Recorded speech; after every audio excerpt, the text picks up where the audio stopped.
चलिए, हेलो बच्चों, good morning, good afternoon, good evening and good night. आपके लिए आपके समय के अनुसार।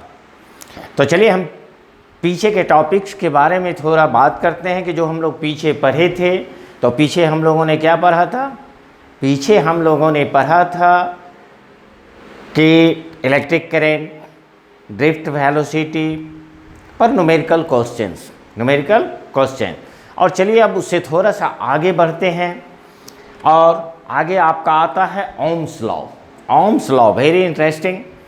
पीछे भी आप लोग पढ़े हुए हैं, 10th में भी ओम्स लॉ हम लोग बहुत अच्छी तरीके से पढ़ते हैं कि 10th में भी बहुत सारा पार्ट्स हैं इसके। तो चलिए आज हम लोग आपसे ओम्स लॉ के बारे में बात करते हैं कि ओम्स लॉ क्या है। तो चलिए शुरू करते हैं। तो चलिए पहले कॉपी और पेन आप निकाल लें और कॉपी पेन निकालने के बाद चलिए ओम्स लॉ शुरू करते हैं। तो नाउ देखें ओम्स लॉ। तो ये आपका है ओम्स लॉ, जिसे हम लोग क्या कहते हैं? इसे हम लोग कहते हैं ओम का नियम। ओम का नियम, क्लियर? तो ये आपका हो गया ओम्स लॉ। और पीछे आप लोग पढ़े हुए कि जैसे मान लें अगर ये कोई कंडक्टर है और इस कंडक्टर में करंट कितना फ्लो कर रहा है? I।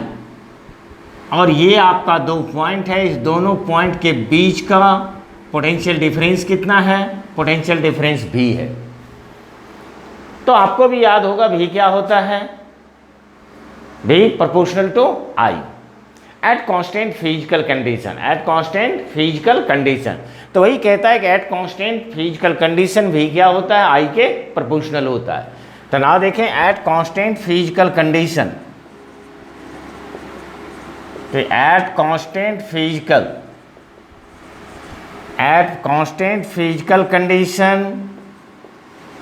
फिजिकल कंडीशन का मतलब हो गया जैसे आपका टेम्परेचर, या आप इसे बोल सकते हो strain, mechanical strain, etc।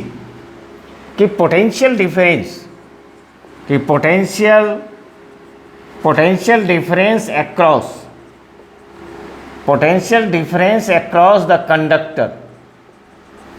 across the conductor is directly proportional to the current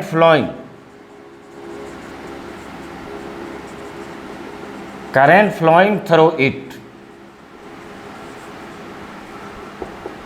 directly proportional to the current flowing through it. कहने का मतलब हुआ स्थिर भौतिक परिस्थितियों पर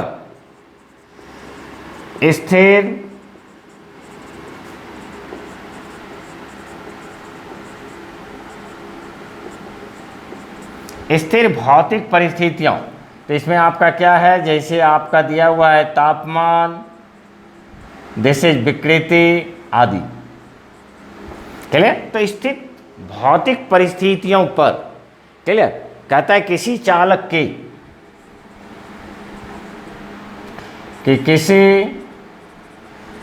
किसी चालक के एक्रॉस विभवांतर उसमें प्रवाहित धारा की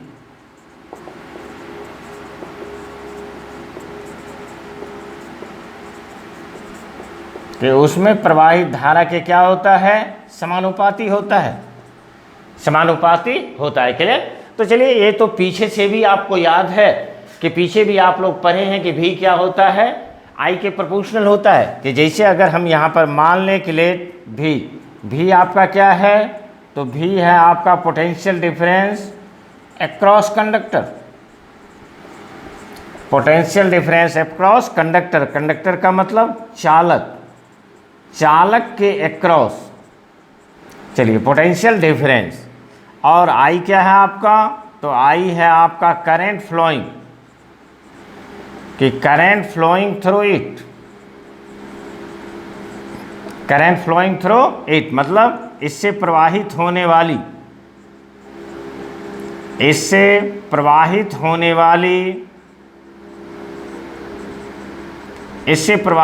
वाली धारा। तो चलिए V क्या होगा? तो V I के प्रोपोर्शनल होगा। तो चलिए V प्रोपोर्शनल टू I करते हैं। तो ये क्या हो गया, V प्रोपोर्शनल टू I। और जब इस प्रोपोर्शनल को आप हटाते हैं तो एक कांस्टेंट आती है जिसे हम लोग क्या कहते हैं, it is resistance, it is resistance. Clear. तो वेयर आर क्या हो जाएगा आपका, तो वेयर आर को हम लोग क्या कहते हैं, resistance of conductor, resistance of conductor, resistance of conductor. Resistance of conductor का मतलब, चलिए, चालक का प्रतिरोध, चालक का प्रतिरोध, या इसे इलेक्ट्रिकल रेजिस्टेंस भी कहते हैं, विद्युतीय प्रतिरोध भी कहते हैं, और इसे आप सिंपली इलेक्ट्रिकल रेजिस्टेंस भी बोलते हैं। क्लियर। तो ये आपका हो गया इलेक्ट्रिकल रेजिस्टेंस, और इसे हम लोग क्या कहेंगे, तो इसे हम लोग कहते हैं विद्युतीय प्रतिरोध, विद्युतीय प्रतिरोध। क्लियर। तो V इज इक्वल टू क्या मिला आपको, IR, V is equal to IR। बात समझ गए होंगे। और इसे ही हम लोग क्या कहते हैं, तो इसे ही ओम्स लॉ कहते हैं, इसे ही ओम्स लॉ कहते हैं। तो ओम्स लॉ आपको क्या कह रहा है, ओम्स लॉ हमें कहता है कि V क्या होता है, तो V I के प्रोपोर्शनल होता है। किसी भी तरीके से आप याद रख सकते हैं और अपनी तरीके से डिफिनीशन बना के लिख सकते हैं। तो जैसे हम लोगों ने लिखा कि at constant physical condition the potential difference across the conductor, the potential difference across the conductor is directly proportional to the current flowing through it. Clear. स्थिर भौतिक परिस्थितियों पर किसी चालक के अक्रॉस पोटेंशियल डिफरेंस उसमें प्रवाहित धारा के समानुपाती होता है, तो V प्रोपोर्शनल टू I। और जब आप V प्रोपोर्शनल टू I करते हैं और जब इस प्रोपोर्शनल को हटाते हैं तो क्या होता है, V is equal to IR, V is equal to IR। चलिए, इतना आप अच्छी तरीके से समझ गए होंगे। R क्या है आपका, रेजिस्टेंस ऑफ कंडक्टर, और इसे इलेक्ट्रिकल रेजिस्टेंस भी कहते हैं। क्लियर। तो चलिए प्लीज आप यहां तक राइट करें। ओके।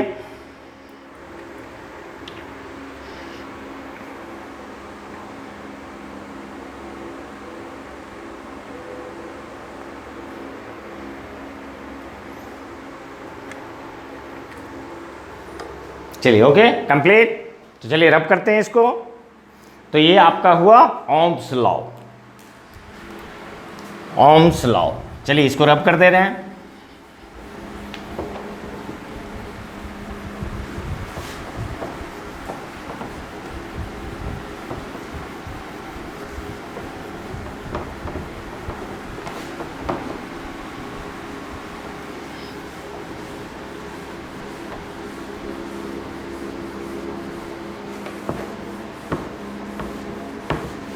ओके। तो ना देखिए, अब इसमें आता है कि जैसे ओम्स लॉ हुआ, किसके लिए वैलिड है, कंडक्टर के लिए वैलिड है। तो इसमें एक चीज़ और भी आता है आपका कि जैसे हम लोग बोलते हैं ओहमिक कंडक्टर, ओहमिक कंडक्टर की, ओहमिक कंडक्टर क्या है, ओहमिक कंडक्टर मतलब ओहमिक चालक, ओहमिक चालक की, ओहमिक कंडक्टर हम किसे कहेंगे, तो ओहमिक कंडक्टर हम उसे कहते हैं जो ओम्स के लॉ का पालन करता है, विच ओबेज ओम्स लॉ। बात समझ गए होंगे। तो इसे हम क्या कहते हैं कि those conductor which obeys, those conductor which obeys Ohm's law, Ohm's law is called ohmic conductor, is called ohmic conductor. Clear. कहता है वह चालक जो ओम के नियम का, जो ओम के नियम का पालन करता है उसे ओहमिक चालक कहते हैं, उसे ओहमिक चालक कहते हैं। क्लियर। तो जैसे इसके एग्जाम्पल में आप दे सकते हैं कि almost all conductor, almost all conductor, all metallic conductor,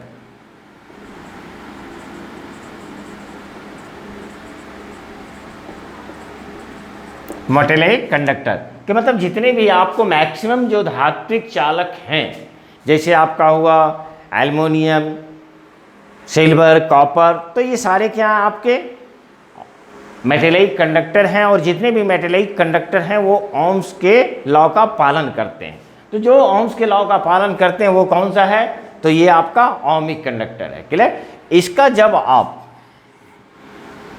इस तरीके से हम लोग कि यहाँ पर इसको आई ले रहे हैं और यहाँ पर हमने लिया it is V, potential difference और I के बीच जब हम ग्राफ लेंगे तो दोनों के बीच जब हम ग्राफ खींचते हैं तो V क्या है, V proportional to I, V proportional to I। और ये जो ग्राफ हमें प्राप्त होता है ये ग्राफ कैसा होगा, it is straight line, straight line. Clear.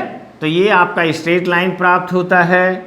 जैसे आप देखो यहाँ पर ये वैल्यू V है, ये वैल्यू I है, इट इज सेंटर, और यहाँ से अगर हम थीटा ले लें, अगर हम थीटा लें तो देखें आप tan theta is equal to क्या आएगा, तो यहाँ से जब हम लोग लिखते हैं कि it is equal to tan theta, और ये टेन थीटा बराबर क्या होता है V बाय आई, और V बाय आई को हम क्या बोल सकते हैं, इट इज आर। मतलब अगर हमें ग्राफ के रूप में दिया हुआ है कि ये वैल्यू दी हुई है, ये वैल्यू दी हुई है, तो हम V बाय आई करके टेन थीटा लेके हम रेजिस्टेंस का वैल्यू लिख सकते हैं। बात समझ गए होंगे। तो ये आपका हो गया इस तरीके से। अगर मान लीजिए कि हम दो कंडक्टर का, दो मेटेलिक कंडक्टर का इस तरीके से ग्राफ डाल दें, जैसे आप देखो यहाँ से एक आपका ये है और दूसरा ये है, तो यहाँ पर एक आपका A है और दूसरा कौन सा वायर है, दूसरा B है, और दो का ग्राफ खींचा हुआ है। कितने का है, तो दो का ग्राफ खींचा हुआ, तो इसका मतलब है ये यहाँ पर V होगा, ये यहाँ पर I होगा। और अगर यहाँ से लें, सपोज दैट आप मान लो कि ये एंगल कितना है आपको, θ1, और ये एंगल कितना है आपको, इट इज इक्वल टू θ2। तो 100% आपको देखने से पता चल रहा है कि tan θ1 tan θ2 दोनों में बड़ा कौन होगा। कि अगर आप इस तरीके से सोचें कि दोनों में बड़ा कौन सा होगा, तो tan 0 इक्वल टू कितना होता है, इट इज इक्वल टू 0। और ज्यों-ज्यों आप आगे की ओर बढ़ते हैं, tan 30 degree, tan 45 degree, tan 60 degree, क्या होता है, वैल्यू बढ़ती है या घटती है, मतलब वैल्यू बढ़ती है। तो इसका मतलब है कि यहाँ अगर आप गौर से देखें तो ये जो tan θ1 है, ये tan θ1 क्या होगा, tan θ2 से बड़ा होगा। Sorry,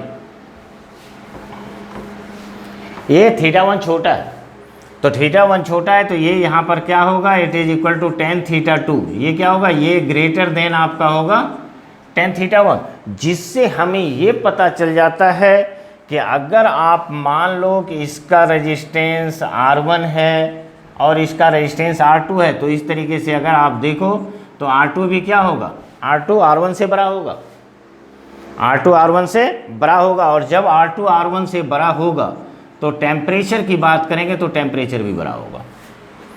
clear. तो T2 क्या होगा, T2 is greater than T1, T2 will be greater than T1। बात समझ गए होंगे। तो अगर आपको दो ग्राफ के बीच कंपैरिजन करने कहा जाए और किसका रेजिस्टेंस ज़्यादा है ये पूछ दे, तो आप इजीली बता सकते हैं कि R2 is greater than R1। Clear. तो चलिए प्लीज़ यहाँ तक आप राइट करें, फिर हम आगे की ओर देखते हैं। Okay, complete. चलिए प्लीज राइट। चलिए रब करते हैं। तो चलिए इसे भी रब कर रहे हैं।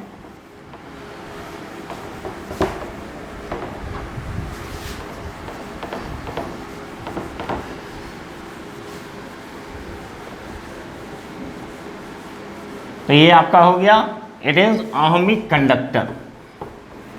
ओहमिक कंडक्टर की ओहमिक कंडक्टर हम किसे कहते हैं। क्लियर। तो it is ohmic conductor. Now देखिए अब आपको आता है नन ओहमिक। तो चलिए इसी में हम लोग नन को जोड़ देते हैं। नन ओहमिक कंडक्टर मतलब नन ओहमिक कंडक्टर कि नन ओहमिक चालक। तो नन ओहमिक चालक किसे कहेंगे, वो जो ओम्स लॉ का पालन नहीं करता है, वो जो ओम्स लॉ का पालन नहीं करता है उसे हम लोग क्या कहते हैं, तो उसे हम लोग कहते हैं नॉन ओहमिक कंडक्टर। तो ऐसे भी बहुत सारे कंडक्टर हैं जो आपके ओम के नियम का पालन नहीं करते हैं। तो दोज कंडक्टर विच डजंट ओबे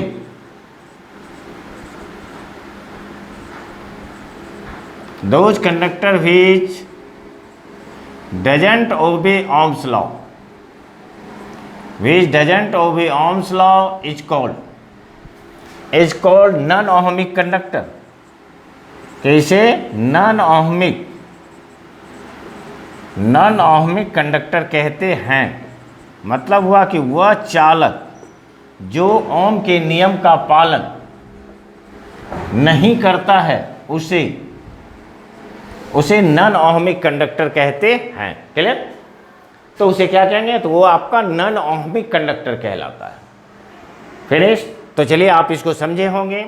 अब आता है कि नॉन ohmic कंडक्टर और कौन कौन से हैं।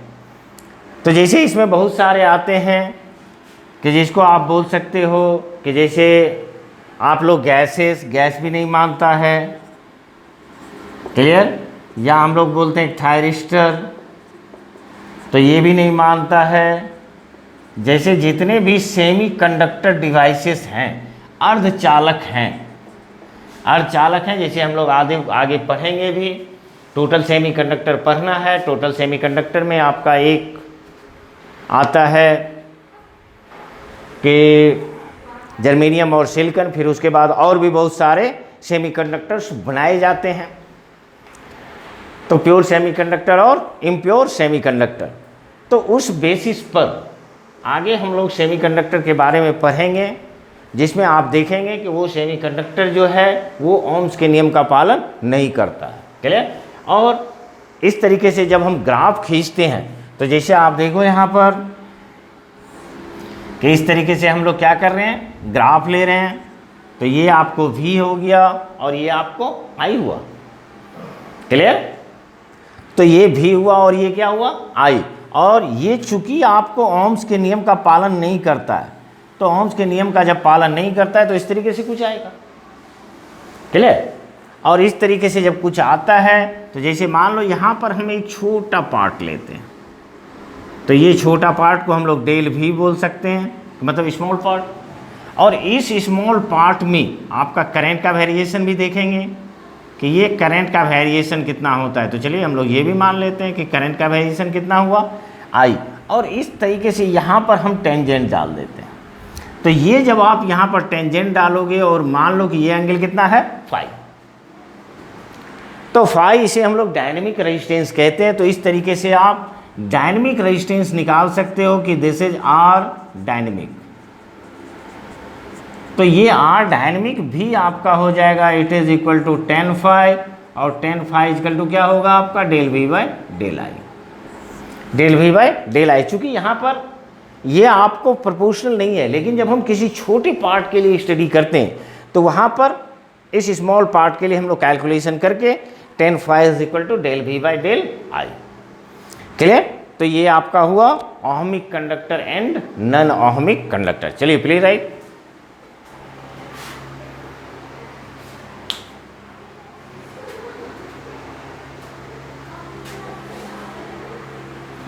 चलिए ओके कंप्लीट। तो चलिए इसे भी रब करें। तो ये आपका हो गया non ohmic conductor.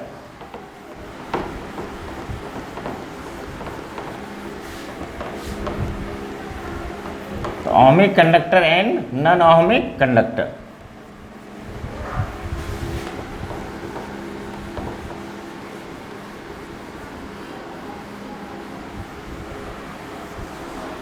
Clear?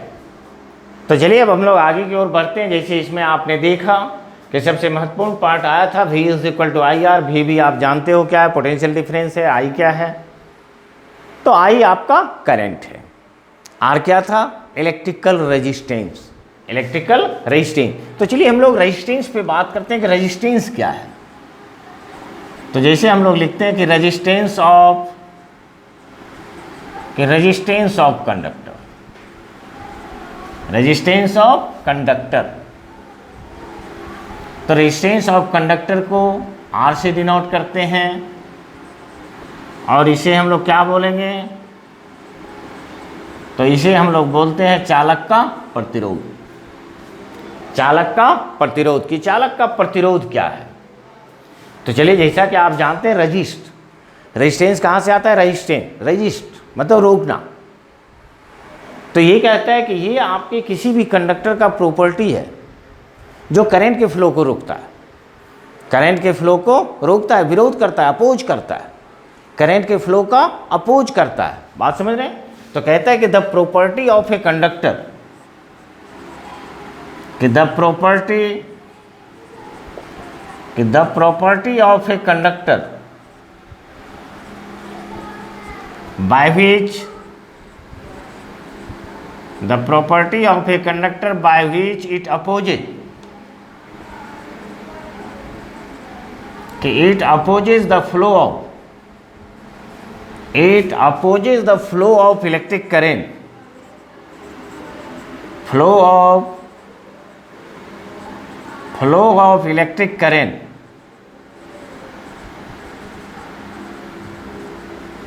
Through conductor. Clear? तो कहता है किसी चालक का वह गुण, तो ये आपका होता है किसी चालक का वह गुण जिसके कारण वह उसमें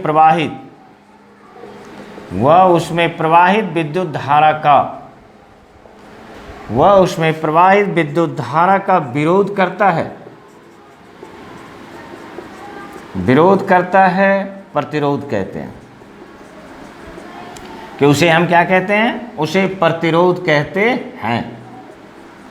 विरोध करता है उसे प्रतिरोध कहते हैं। चलिए, नाम से भी पता चलता है प्रतिरोध। प्रतिरोध का मतलब क्या होता है? रोकना, किसी भी चीज़ के लिए अवरोध पैदा करना। बात समझ रहे हैं? तो अवरोध पैदा करना मतलब वो रोकता है, तो इसे हम लोग क्या कहते हैं? इसे प्रतिरोध कहते हैं, रेजिस्टेंस कहते हैं ना। अगर यहाँ पर देखें आप, तो आप क्या पढ़े थे? V is equal to I R. हम दूसरे डिफिनेशन की बात कर रहे हैं। अगर आप देखो यहाँ से R, तो R बराबर क्या होगा? R is equal to V by I. इसका मतलब V by I it is equal to R। तो ये भी आप डिफिनेशन बना सकते हैं, इसे भी हम डिफिनेशन का रूप दे सकते हैं कि द रेशियो ऑफ, क्या हो जाएगा? कि the ratio of potential difference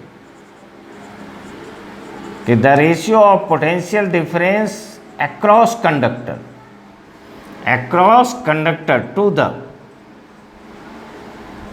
the current flowing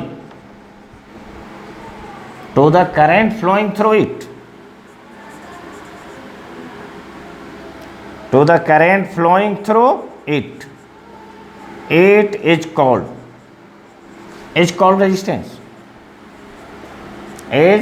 resistance, of conductor, is called resistance of conductor। Clear? तो कहने का मतलब हुआ कि the potential difference across conductor, मतलब किसी चालक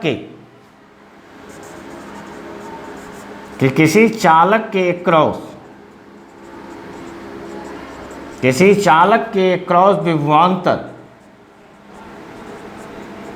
विभवांतर और उसमें प्रवाहित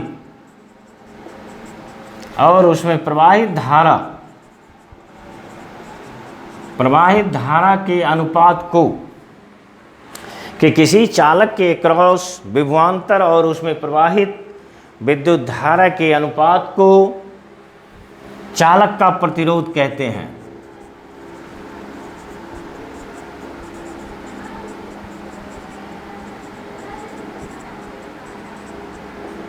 उसे चालक का प्रतिरोध कहते हैं। और R इज इक्वल टू क्या हो जाता है आपका? It is equal to V by I.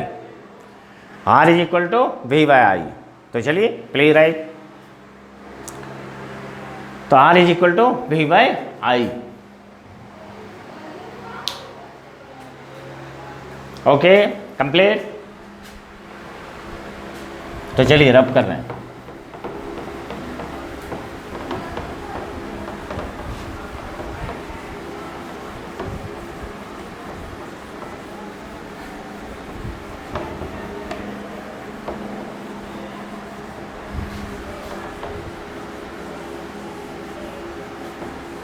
तो ये आपका हो गया रेजिस्टेंस। कि हम रेजिस्टेंस किसे कहते हैं? What is resistance? Okay, now हम लोग बात करते हैं कि रेजिस्टेंस के चलिए कुछ इंपॉर्टेंट पार्ट्स के, इसमें क्या क्या इंपॉर्टेंट चीज़ पे आपको ध्यान देना है, इंपॉर्टेंट पार्ट्स पे ध्यान देना है कि इसके क्या क्या इंपॉर्टेंट पार्ट्स हैं या इंपॉर्टेंट टॉपिक हैं। जैसे अगर आपसे कोई पूछे कि रेजिस्टेंस कौन सी क्वांटिटी है, तो ये कौन सी क्वांटिटी होगी, तो ये आपकी स्केलर क्वांटिटी होगी। क्यों? क्योंकि R इज इक्वल टू होता है V बाई आई। V क्या है आपका स्केलर क्वांटिटी और I भी क्या है स्केलर क्वांटिटी, तो 100% ये भी स्केलर क्वांटिटी होगी, अदिश राशि होगी। ये कौन सी राशि है? अदिश राशि। अगर आप देखें इसके यूनिट का बात करें तो इसका यूनिट क्या होगा? V बाई आई। क्योंकि जब भी हम लोग यूनिट लिखते हैं तो फार्मूला से ही लिखते हैं। V का यूनिट क्या होता है? V का यूनिट होता है वोल्ट बाय आई। I का यूनिट क्या होता है? एम्पियर। और इसे ही हम लोग क्या कहते हैं? तो इसे हम लोग ओम कहते हैं। और ओम का चिन्ह किस प्रकार होता है? इस प्रकार से। तो रेजिस्टेंस का यूनिट क्या होगा? तो रेजिस्टेंस का यूनिट ओम होता है। रेजिस्टेंस का यूनिट ओम होता है। क्लियर? तो ये आपका हो गया रेजिस्टेंस के ओम। रेजिस्टेंस का यूनिट क्या हुआ? ओम। क्लियर? ना देखें इसका डायमेंशन, तो चलिए इसका डायमेंशन क्या होगा, वही करेंगे, फार्मूला से ही डायमेंशन लिखते हैं। तो फार्मूला से जब आप डायमेंशन लिखोगे तो इट इज R, ऊपर क्या आपका वोल्ट है। अगर वोल्ट का डायमेंशन याद है तो आप आराम से लिख सकते हो। वोल्ट का डायमेंशन क्या होता है? ml2 और t माइनस कितना होगा? It is equal to t minus 3 a minus 1। और बाय आपका क्या होगा? करंट। करंट का ये एम्पियर। क्लियर? चलिए इसे आप सॉल्व करके लिख दें।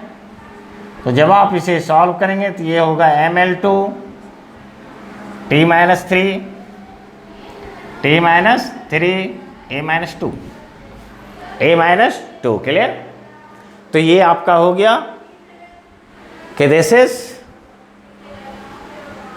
Dimension of resistance. Dimension of resistance. ना आप देखें कहता है कि रेजिस्टेंस ऑफ कंडक्टर, कि resistance of conductor. Resistance of conductor का मतलब चालक का प्रतिरोध। चालक का प्रतिरोध। चलिए सबसे पहला हम लोग लिखते हैं depends upon. Depends upon. Depends upon का मतलब निर्भर करता है, कि चालक का प्रतिरोध किन किन चीज़ों पर निर्भर करता है। तो चलिए फर्स्ट हम लोग देखते हैं फर्स्ट किस पे निर्भर करता है। तो लेंथ पे करता है, कि लेंथ ऑफ कंडक्टर, कि this is length of conductor. Length of conductor मतलब चालक की लंबाई। चालक की लंबाई। दूसरा क्या होगा? तो चालक की लंबाई, कि ये आपका कितना लंबा है उस पर डिपेंड करता है, चालक के लंबाई पे डिपेंड करता है। या हम लोग क्या बोल सकते हैं इसे, कि क्रॉस सेक्शनल एरिया, कि क्रॉस सेक्शनल एरिया पर डिपेंड करता है। कनुप्रस्थ के क्रॉस सेक्शनल एरिया का अनुप्रस्थ का क्षेत्रफल, तो इस क्षेत्रफल पर भी आपका डिपेंड करता है। क्लियर? नाउ तीसरा जो पार्ट आता है इसे हम लोग कहते हैं नेचर ऑफ कंडक्टर, कि नेचर ऑफ कंडक्टर। तो ये आपका नेचर ऑफ कंडक्टर पर भी डिपेंड करता है। तो नेचर ऑफ कंडक्टर का मतलब हुआ चालक, कि चालक के प्रकृति। चालक की प्रकृति क्या है? तो नेचर ऑफ कंडक्टर। ओके, तो इन तीन चीज़ों पर ये डिपेंड करती है। कि जैसे आप ये भी सोच रहे होंगे कि R इज इक्वल टू होता है V बाई आई, लेकिन ना तो ये V पे डिपेंड करती है और ना I पर डिपेंड करती है, ये डिपेंड इन तीन चीज़ों पर करती है। Okay, complete. क्योंकि ये क्या है आपका रेजिस्टेंस कहता है किसी प्रॉपर्टी है, किसी कंडक्टर का प्रॉपर्टी है। तो ना देखें अब हम लोग लिख रहे हैं कि डजंट डिपेंड्स अपॉन, कि doesn't depends upon, doesn't depends upon. Doesn't depends upon का मतलब हुआ कि निर्भर नहीं करती है, कि किन किन चीज़ों पर निर्भर नहीं करती है। तो जब किन किन चीज़ों पर निर्भर नहीं करती है, इसका मतलब इसका मतलब आपका हुआ एक नंबर में V और दूसरा क्या हुआ I। पोटेंशियल डिफरेंस पे डिपेंड नहीं करती है और करंट पे डिपेंड नहीं करती है। Okay complete. तो चलिए इस चीज़ को भी आप विशेषकर से ऑब्जेक्टिव क्वेश्चन MCQ क्वेश्चंस के लिए इस पर ध्यान देंगे। तो ये आपका हो गया डजंट डिपेंड्स अपॉन V और I। Okay complete. चलिए आप इसको लिखें। चलिए हो गया ओके कंप्लीट। चलिए तो ये देखिए आज हम लोगों ने पढ़ा Ohm's law. Ohm's law clear. तो ओम्स लॉ पर बेस्ड आपने देखा कि ओम्स लॉ क्या है, ओमिक कंडक्टर क्या है, नॉन ओमिक कंडक्टर क्या है और रेजिस्टेंस क्या है और रेजिस्टेंस क्या है। क्लियर। फिर थोड़ा अगर हम आगे का बात करें तो आगे आपके लिए इससे भी अच्छा टॉपिक कि किसी भी कंडक्टर का रेजिस्टेंस कैसे हम लोग निकालते हैं। जैसे अभी आपने लिखा है एल पे डिपेंड करती है, ए पर डिपेंड करती है, नेचर पे डिपेंड करती है, नेचर पे डिपेंड करती है। तो नेक्स्ट क्लास में हम इसका पूरा डिस्क्रिप्शन, कंडक्टिविटी क्या है, कंडक्टेंस क्या है, क्लियर, रेजिस्टिविटी क्या है, तो इन सारे टॉपिक्स पर चर्चा करेंगे। क्लियर। तब तक के लिए आप इसे अच्छी तरीके से पढ़ें, मन लगाकर पढ़ते रहें। और चलिए आप लोगों के लिए एक विशेष बात ये भी बता रहे हैं कि नेक्स्ट से हम जो है 11th के लिए भी ऑनलाइन क्लास शुरू कर रहे हैं। कि जैसा कि आप देख रहे हैं क्लास अभी बंद है, रेगुलर क्लास बंद है, ऑफलाइन बंद है, तो जिसके लिए 11th का भी ऑनलाइन क्लास शुरू करेंगे। अगर आपके संपर्क में कोई होंगे तो आप उसे भी सजेस्ट करेंगे कि please like share and subscribe और देखो कैसा लगता है, आप पढ़ें और उसको भी पढ़ने के लिए प्रोत्साहित करें। ठीक है। तो चलिए तब तक मन लगा कर पढ़ें, फिर नेक्स्ट क्लास में हम आपसे मिलते हैं। अच्छा चलो, अपने लिए तो बात ही नहीं किया, अपने लिए बात करना आपसे भूल गए। तो अगर हम अपने लिए बात करें तो हर टॉपिक्स में आपके लिए बोलते हैं कि please like share and subscribe. तो चलिए नेक्स्ट क्लास में फिर मिलते हैं, तब तक के लिए थैंक यू।